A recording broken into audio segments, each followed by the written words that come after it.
Hello everyone, it's Shane Kanto, your Wasteland reviewer, and I'm here to review Helen's Dead, and this is a new comedy thriller from director K. Asher Levin, and this film focuses on a dinner party that goes a bit awry when a young woman, Addie, played by Dylan Galula of Shithouse and of Unbreakable Kimmy Schmidt fame, comes to this dinner party to confront her cousin Helen, who apparently was sleeping with her boyfriend, played by Emil Hirsch. She comes and finds out that Helen, played by Matilda and Ingrid Lutz, is dead.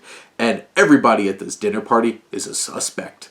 And this film is like an hour and 24 minutes. It is brisk, it is lean, it's a small little thriller. This enclosed story that, does have some elements that balance out in terms of giving some backstory to Addie and to Adam, Hirsch's character, and how they've come together.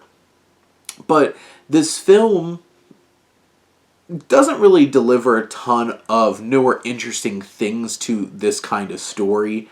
It has the same, enclosed claustrophobic kind of setup of like a murder mystery like Clue. I love Clue. I think Clue is one of the best examples of what you can do with that setup. This one in particular, I feel like, is more of a mixed bag.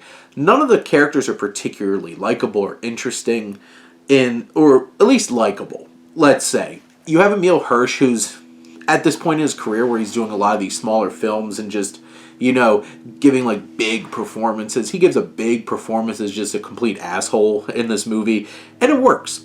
You have the likes of Annabelle Dexter-Jones and Beth Dover, Brian Husky, Oliver Cooper, who are giving these like big, crazy performances of these characters who we don't particularly care about, but they're at least over the top and entertaining on some level. You do have Tyrese Gibson, who comes in as this more dangerous figure in the story, and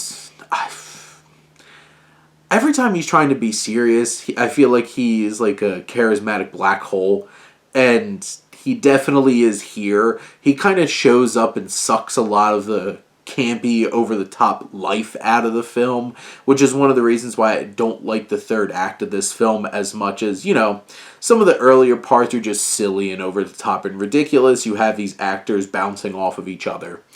I never really felt invested in a whole lot of this, but I do appreciate Galula's performance as Addie, because at least we have that connection on that level. But, I feel like some of the best moments, which are very, very brief in the film, were actually between Addie and Helen.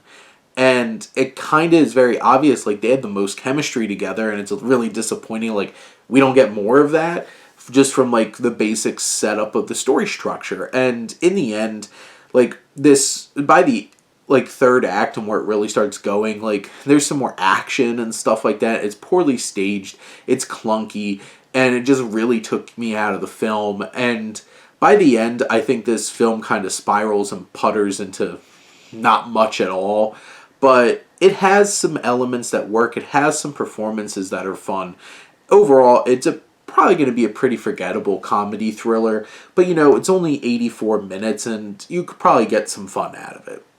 But those are my thoughts on Helen's Dead. Let me know what you think, and let's talk some movies. But thank you as always for tuning in and supporting your Wasteland reviewer.